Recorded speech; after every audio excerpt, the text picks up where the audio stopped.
자, 시청자 여러분, 투자자 여러분, 수요일 증시라는 이제 시작을 하겠습니다. G20 정상회담, 혹자는요, G20가 중요한 게 아니라 G2 정상회담이 중요하다 이런 얘기를 합니다만은 정말로 어떻게 보면 세계 지도자급인 20명의 정상이 이제 일본에서 모여서 회담도 하고 이제 우리 대통령도 이제 물론 참석을 합니다. 그래서 이 외교 일정상에 어떤 일정들이 준비가 되어 있는지 또 이 G20 정상회담에서 논의될 아젠다들 좀 점검을 좀 해보겠습니다.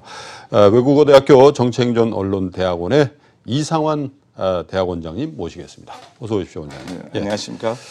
먼저 축하드리겠습니다. 내년부터 한국국제정치학회를 책임지시는 회장님으로 당선이 되셨더군요.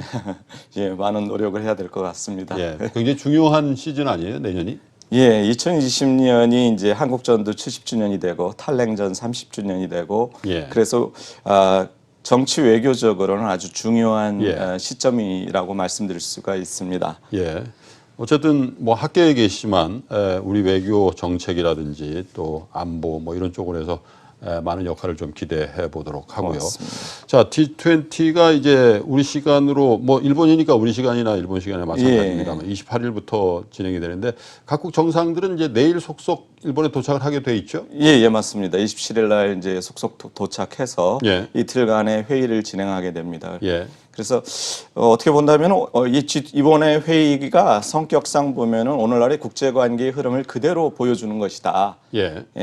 90년대 이후에 어떤 다자주의적이고 규범주의적인 틀이 양자주의적이고 협상주의적인 걸로 바뀌는 모습을 그대로 보여주고 있다. 그러니까 무슨 말씀이냐면 지금 참여하는 국가들 보면요, 우리가 주요국 주요 정상회의라고 얘기하지만 그 20개국 정상만 오는 건 아니란 말입니다. 예. 그래서 뭐 초청된 국가도 있고 지역 기구 대표도 있고 또 국제기구들 대표들이 있고 하다 보니까 일종의 우리가 말하는 다양한 이해관계를 대변하는 집단의 모임이다. 그런 의미에서 우리가 다자주의를 얘기할 수 있고 그런 가운데 의자가 점점 확장이 됩니다. 예. 사실 그 출범은 이것이 주요국 재무장관 회의였지 않습니까? 네. 그러다 2008년 금융위기 맞이하면서 이게 정상회의로 격상이 되고 그런 가운데 1년 내내 이제 장관급 회담도 있고 뭐 이러면서 해나가는데 그러면서 다양한 아젠다 속에서 규범을 제도를 만들어 왔는데 요즘 와서 이게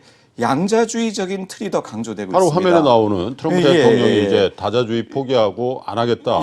양자로 하겠다. 특히 무역 관계에서는. 맞습니다. 그래서 이 다자주의 회의 속에서 보면은 양자 회담들이 많이 벌어지고 있는 겁니다. 그래서 우리 대통령께서도 뭐 한러, 한중, 뭐 한인도네시아, 한캐나다 정상회담 하시고요. 또 뭐 약식 회담으로 아르헨티나라든가 네덜란드라든가 인도와 이제 하게 돼 있고 이런 식으로 이루어지고 있다는 게 다자주의 속에 양자주의를 보여주고 있고요. 그 다음에 제도라고 하는 커다란 원칙은 규범으로 만들지만 실질적인 구체화된 내용은 이 양자 속에서 협상을 통해 가지고 얻어내는 그런 모습을 보여주고 있습니다. 그리고 지금 이런 모습이 보여지는 게 우리가 이제 이런 정상회담 같은 거를 우리가 비공식적 국제기구라고 정부 간 기구라고 말씀을 드리거든요. 왜냐하면 우리 공식적인 정부 간 기구에서 선진국가들이 강대국가들이 자신들의 이익을 대변할 수가 잘 없습니다. 소위 말하는 수요 행보 때문에.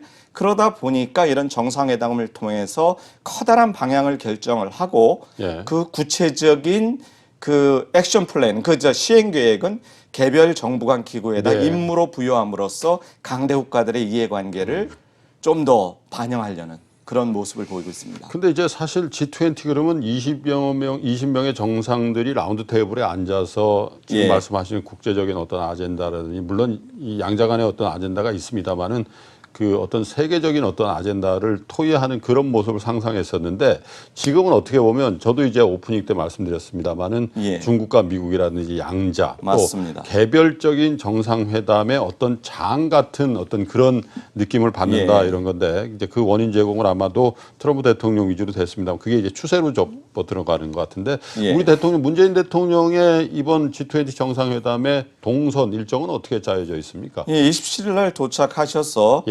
교민들 만참견 간담회를 하시고요. 28일 날부터 29일 이틀 동안 이제 일정을 하시는데 주요한 메시지는 동북아 및 한반도 평화 경제 시대를 열자 예. 뭐 이런 맥락에 있어서 말씀을 하실 겁니다. 한반도에 있어서 주요한 동북아에서 주요한 아젠다 하나가 지금 비핵화 예. 문제이고요. 그 비핵화가 평화를 얘기하는 것이고 그래서 평화가 경제를 만들고 그 경제를 토대로 평화를 이루겠다라고 하는 이런 선순환 구조를 통해 가지고 예. 이 동북아 또 이 어떻게 본다면 탈냉전 시대의 냉전의 섬적인 성격을 갖고 있는 예. 그 갈등을 협력으로 바꾸는데 우리 대한민국이 우리 한국이 뭔가 기여를 하겠다, 촉진자 역할을 하겠다는 그런 메시지를 주시려고 하고 있습니다. 그리고 28, 29일 걸쳐서 세션들이 있는데 그 세션에서 또 뭐 예를 들어서 뭐 세계 경제 및 무역 투자 위원회에 가셔가지고 또 이제 발언을 하시고 예. 또 그 다음 날도 발언을 하시고 하는 그런 세션 발언들을 좀 하시면서 우리 정부의 경험, 성공 사례 이런 것들을 한번 말씀을 주실 거라고 보고 있습니다. 사실 그런 세션에 대한 일정들도 중요합니다만 지금 화면에도 나옵니다만 예. 어떻게 보면 정상 외교 예를 들면 시진핑 국가주석이라든지 푸틴 예. 러시아 대통령이라든지 이런 주요국 정상 간의 개별적인 양자회담도 지금 예, 많이 돼 있죠? 양자회담도 지금 공식 양자회담이 지금 4건이 되어 예. 있습니다. 그래서 푸틴 러시아 대통령이라든가 시진핑 주석이라든가 예. 또 캐나다 그다음에 인도네시아 정상과의 그 양자회담이 되어져 그거 있고요. 이제 공식 정상회담이죠. 예. 예. 그다음에 뭐 약식 회담도 말씀드린 대로 네덜란드라든가 네. 인도라든가 예. 이렇게 뭐 한 3개 국가 아르헨티나라든가 이렇게 3개 국가 정상들하고 약식 회담이 되어져 있습니다. 이런 가운데 특히 우리 러시아와 중국과의 그런 양자회담 속에서 지금 대북 문제, 북한을 어떻게 그 협상 테이블로 끌어내서 이 비핵화 문제를 좀 더 성공적으로 할 수 있지 않는가 하는 그런 노력들이 이루어지리라고 봅니다. 어떻습니까? 주최국이 일본인데 사실은 일본 하면 우리가 현안이 굉장히 많음에도 불구하고 지금 외교적으로는 상당히 오랫동안 교착 상태다 이런 평가들을 많이 받는데 어쩔 수 없이 이제 만나게 될 텐데 이 한일 정상회담은 준비가 안 돼 있는 모양입니다. 예, 양국 간에 지금 계속되고 있는요. 특히 또 최근 이제는 강제징용과 관련된 배상 문제 때문에 그 이견 차가 심화되다 보니까 또 어떻게 본다면 또 정상 간에 또 감정의 골도 있고요.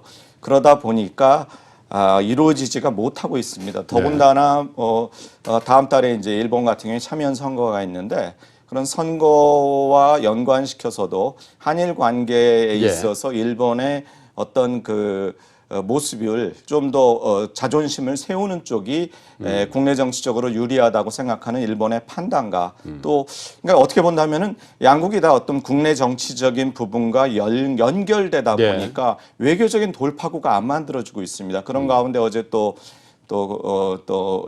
일본에서도 그런 메시지가 왔지만 우리 외교장관께서도 국회에 가서 국회에서 좀 부정적인 말씀을 하시다 보니까 당분간은 좀 어렵고 저는 사실 약식 회담이라도 있을 수 있지 않겠느냐는 기대를 가졌었는데 이것도 지금 어렵다는 그런 전망이 나오고 왜냐하면 있습니다. 이제 그 굉장히 제일 가까운 G20 국가가 우리와 이제 일본인데 호스트 국가가 이제 일본이다 보니까 또 사실은 양 정상이 일부러 뭔가를 만들어내는 상황을 연출하기는 지금 말씀하신 것처럼 국내적인 정치적인 일정들이나 여러 가지 이런 것들 때문에 원활치 않다면 저런 G20 정상회담이 한일 정상의 어떤 정상 외교의 장으로서 활용될 만한데 국제정치학자 입장에서도 볼 때 그런 것들이 준비가 안 돼 있는 것은 그만큼 한일 관계가 지금 굉장히 냉엄한 상황이다. 이렇게 이제 봐야 되겠군요. 여러 가지 이유가 있겠습니다. 어쨌든 G20 정상회담 우리 대통령의 일정도 이렇게 점검해 봤습니다만 그러나 어쨌든 우리도 그렇고 전 세계적으로 주목을 끌고 있는 게 역시 트럼프 미국 대통령과 시진핑 국가주석 간의 양자회담이 아마도 그래서 이제 이른바 G2 회담 아니냐 이런 얘기까지 나오고 있는데 어떻게 보고 계십니까? 지금 증시에서도 굉장히 큰 관심을 가지고 걱정과 우려 혹은 기대를 가지고 보고 있습니다만 저는 선언적인 얘기밖에 나올 수밖에 없지 않을까 그렇게 생각을 하고 있습니다. 왜냐하면 지금 상황이 사실 커다란 앞으로의 세계 경제의 방향과 관련된 흐름과 관련된 합의가 있어야 된다고 봅니다. 우리가 뭐 프랜시스 후쿠야마도 얘기했지만 21세기 이 시점을 중국식 국가자본주의 대 미국식 시장자본주의 예. 대결 구도라, 패권 구도다. 그럼 거기서 핵심이 뭐냐 하면 중국의 자본주의와 미국의 자본주의가 가치의 공유를 할 수 있는가 하는 부분입니다. 예를 들어서 AI 문제도 그렇습니다. 지금 과학기술력에서 본다면 미국이 서방 국가들과 연합했을 경우에 중국에 비해서 경쟁력이 결코 떨어지지 않고 아직은 우위에 있습니다. 그럼에도 불구하고 미국이 우려하고 있는 것은 중국 내에 있어서의 그런 저작권 문제라든가 그다음에 인권과 관련된 부분이라든가 이런 것 때문에 사실상 서로 다른 그러한 가치 구조 때문에 부딪히는 면들이 있는데 물론 지금 커다란 의제는 미국의 무역 역조 문제이고 이를 시정하기 위해서 관세 폭탄이 가고 그다음에 환율 문제 조작이 없느냐 뭐 이런 내용 등 다양한 아젠다가 있지만은 제가 짧게 말씀드린다면은 이번에는 이런 방향으로 갑시다라고 선언적으로 갈등을 관리하는 선에서 해결이 되고 실질적으로는 앞으로의 실무 협상 과정에서의 변화를 기대할 수 있는 것이지 제가 봤을 적에는 만약 이번에 어떤 대타협 내지는 어떤 급반전이 급반전을 기대한다면은 벌써 얘기가 나왔어야 되는데 지금 상황은 그렇게 우리가 큰 기대를 하기는 어렵다. 그럼에도 불구하고 이제는 파국을 관리하는 차원에서 가기 때문에 더 이상의 악화되는 것은 없을 것이다. 저는 또 국내 정치적으로 이렇게 봅니다. 트럼프는 얻을 걸 다 얻었다라고 생각합니다. 트럼프 대통령은요. 국내적으로 이제 이 정도 수준이면 대선 가도에서 미국 중하위 그러한 층의 특히 백인 지지자들의 그 지지는 흡수를 했고 시진핑 주석의 입장에서도 국내적으로 1인 지배 체제를 나름대로 확고히 다질 수 있는 것은 다 했다. 서로 잘 이용했군요. 예, 잘 이용했죠. 그러니까 이제부터는 수습 국면으로 갈 텐데 그 수습이라는 것이 빨리 진행되지는 않을 것이다. 그렇지만 저는 앞으로는 상황은 낙관적으로 갈 것이다라는 것은 확신하고 있습니다. 알겠습니다.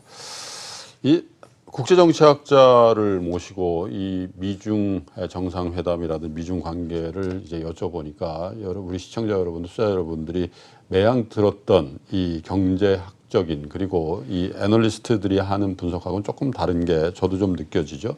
이 가치의 공유가 과연 미국을 비롯한 서방의 어떤 가치 구조와 중국의 어떤 정치 시스템이 주는 가치 구조가 과연 동행할 수 있는 게 어디까지냐 이걸 이제 본 게 트럼프의 시각이었고 그것에 대한 지지를 미국 사람이 한 게 2016년의 선거 결과가 아니었나. 또 그 연장선상에서 2020년 미 대선도 이루어진다. 그러면 근본적인 해결이 있을 수 없다.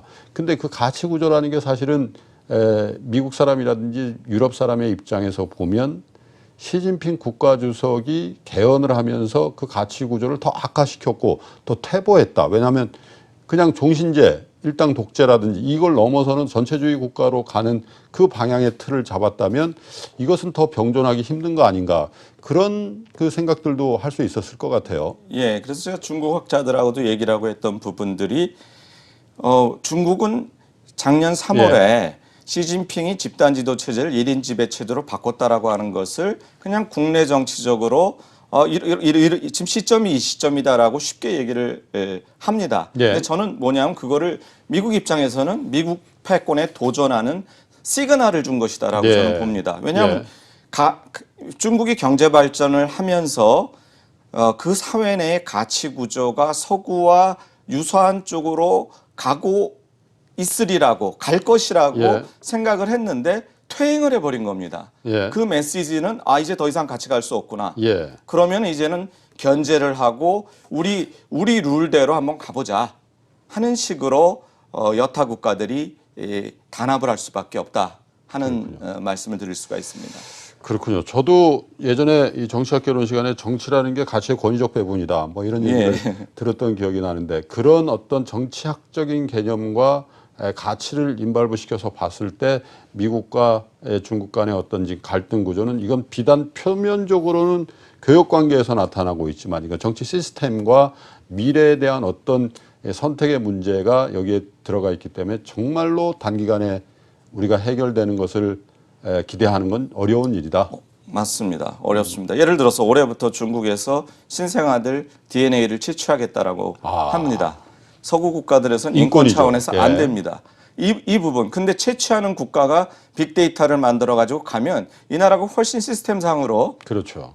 발전될 수가 있는 부분이 있습니다. 우리는 해서는 안 될 일이라서 법적 도덕적 잣대로 제한을 하는데 그러니까 이런 게 또 국가 경쟁력으로 보면 또 역전될 수 있는 하나의 소지가 그렇죠. 있는 제도거든요. 그러니까 예. 이런 부분에 대한 커다란 틀에 있어서 방향이 같아야지만 예.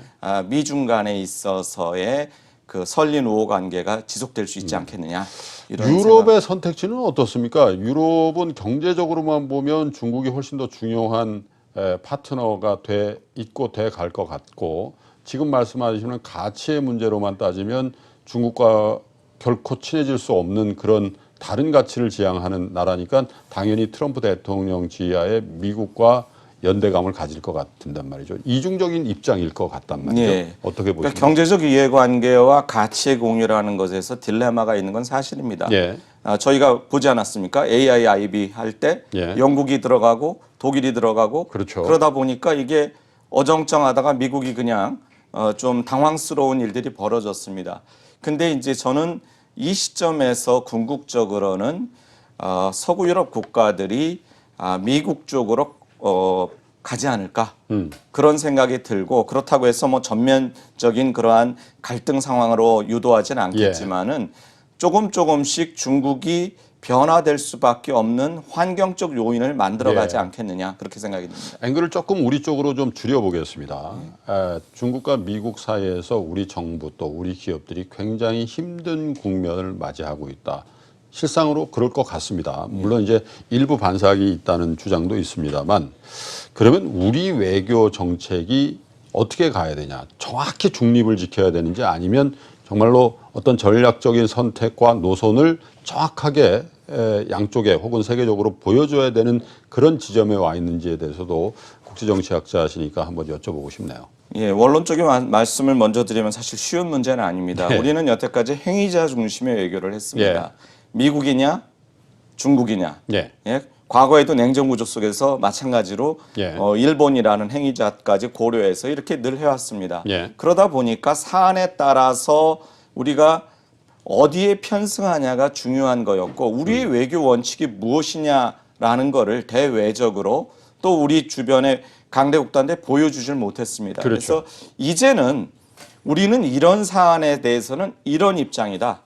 그래서 이 입장을 지지하면 그 국가에 그 우방이든 하여튼 그 국가에 와 같이 갈 것이다라는 식으로. 근데 이게 사실 말은 쉽지만은 좀 상당 부분 시간을 요합니다. 예. 왜 우리가 원칙에 근거한 외교를 해오지 못했습니다. 그렇죠. 정권에 따라서 왔다 갔다 했습니다. 예. 그러다 보니까 이제는 뭔가 행위자 중심의 외교가 아니라 행위 원칙 규범에 의한 우리 한국 외교는 이렇다라고 그렇다고 꼭 뭐 영세 중립국적인 어떤 원칙을 가지라는 얘기는 아니고요.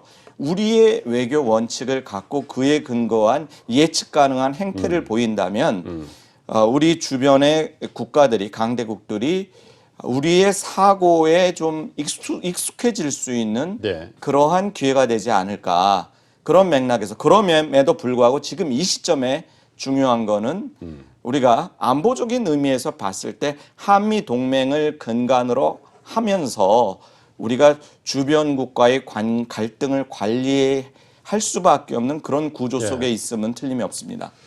사실 탈냉전 이후에 우리 정부의 대한민국의 외교 정책은 교수님 지적하신 것처럼 전략적인 어떤 노선을 가지고 움직인 게 아니라 강대국들의 어떤 액션에 대한 대응으로 일관하기 때문에 예, 그게 불현듯 한계입니다. 우리가 노선이 이런 거라고 얘기하기는 정말 힘든 국면. 그렇다 하더라도 그쪽에서 인정해 줄 것인가에 대해서 우리가 사드 문제만 하더라도 정말 오락가락하다가 어떤 액션을 취했을 때 그 후폭풍이 얼마나 컸는지 경제적으로도 우리 투자자 여러분들 그것 때문에 굉장히 많이 고통을 받았습니다만 예, 맞습니다. 지금도 어떻게 보면 그런 기로에 서 있고 그래서 이번에 이루어지는 G20 정상회담의 정상 외교와 또한 연이어서 이어지는 한미 정상회담 트럼프 대통령이 이제 서울에 오니까 예. 그 부분에 대한 양해라든지 이런 부분도 전략적으로 구사가 되어야 될 텐데 과연 그렇게 진행이 될지는 좀 지켜봐야 될 것 같습니다.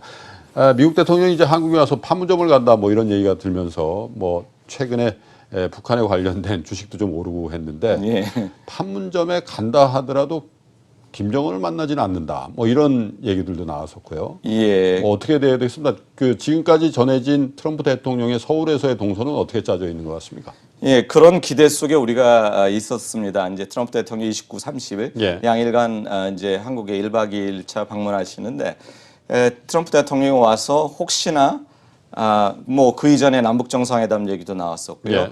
혹시나 또 판문점에서 남북미 삼국 정상회담이 있는 게 아니라 다양한 얘기들이 나왔는데 지금으로 봐서는 예. 좀 비관적인 것 같고요. 예. 결과적으로 트럼프 대통령이 오셔서 하기로 되어 있는 것은 2017년 11월 달에 저 1차 방문을 했었죠. 예. 그때도 이제 일정을 보면 주한미군 기지 방문하고 그다음에 국회 연설하고 현충원 참배하고 그다음에 이제 DMZ 방문하려고 하다 일기가 안 좋아가지고 그때 제대로 못했습니다. 문재인 대통령은 가서 기다리고 있었고 그 상황이 상당히 어떻게 보면 실수가 있었습니다만은 트럼프 대통령의 어떤 그 우리 문재인 대통령에 대한 생각 또 한국 정부에 대한 생각을 굉장히 좋게 만들었던 그런 이벤트였다라고 알려져 있죠. 예, 맞습니다. 그래서 이번에는 저는 이제 그야말로 기상 이변만 없다면은 예. DMZ 방문은 하실 거라고 저는 보고 있고요. 그럼에도 불구하고 뭐 거기서 깜짝 쇼가 벌어진다. 이런 그런 이벤트는 없으리라고 보고요. 왜냐하면 트럼프 대통령 입장에서 그것을 해야 될 특별한 이유가 없습니다. 그리고 네. 그것이 미국 국내 정치적으로 아무런 메시지도 전달을 못하리라고 봅니다. 네. 왜냐하면 이제는 뭔가 결실이 있어야지 그 어떤 이벤트 가지고 해결될 수 있는 부분이 아니기 때문에 예. 전 단지 와서 북한을 상대로 한 어떤 메시지, 세계를 상대로 한 메시지를 트럼프 대통령이 얘기하는 곳으로 그 정도 선에서 마무리되리라고 봅니다. 자, 근데 이제 최근 들어서 이제 김정은 위원장의 트럼프 대통령에 대한 친서 그리고 트럼프 대통령이 답신, 친서죠. 이런 것들이 왔다 갔다 하면서 3차 정상회담에 대한 기대가 이제 고양이 되고 있는 상황이기 때문에 교수님 말씀하신 것처럼 서울에서의 트럼프, 이게 워싱턴에서 트윗을 날리는 거하고 서울을 방문해서 지근거리에 있는 평양에다 대놓고 앞으로 이렇게 우리 같이 해 나가자 이런 제안이 있다면 그거에 대한 북한의 반응도 훨씬 좀 다른 형태로 나오지 않겠냐 이런 기대는 좀 있는 것 같더라고요. 예, 맞습니다. 비건 대표가 27일 날 내일이 되나요? 예, 그렇습니다. 예, 미리 이제 한국에 오게 되는데요. 그런 가운데서 한국 정부와 어떤 조율이 이루어질지는 정확히 모르겠지만은 제 생각에는 그 서로 이제 덕담을 주고받았습니다. 뭐 트럼프 대통령 생일 축하 편지가 오고 이에 대해서 감사 편지가 가고요. 예. 저는 그 내용 속에서 어떤 무슨 비핵화 관련된 제재 문제라든가 이런 게 논의됐으리라고는 저는 전혀 보지 않습니다. 네. 단지 그러한 덕담 속에서 저는 하나 뭐 심중히 고려하겠다라고 김정은 위원장이 그랬는데 저는 3차 북미 정상회담에 대한 어떤 일단 사전 전제 조건 없이 만나는 거에 대한 부분은 긍정적으로 낙관적으로 저는 전망을 합니다. 그래서 북미 정상회담은 있으리라고 저는 보고 있습니다. 물론 이제 시기와 어떤 형태 또 아젠다 세팅이 어떻게 되는지 지켜봐야 되겠습니다만은 두 번으로 끝나고 뭐가 된다기보다는 적어도 미국 대통령 선거 전에 3차 정상회담이 있을 가능성을 더 높게 보시는 거군요. 예, 맞습니다. 알겠습니다. 한국외국어대학교의 정치행정언론대학원을 맡고 계시는 이상환 원장님과 말씀을 나눠봤는데요. 특별히 내년에 우리 국제 정치적으로 굉장히 중요한 일정들이 잡혀 있기 때문에 정치학 회장의 입장에서 대통령에 대한 조언이라도 외교안보팀에 대한 조언, 정책 방향에 대한 어떤 그 참여 이런 것들을 좀 기대해 보도록 하겠습니다. 이 교수님 고맙습니다. 네, 고맙습니다.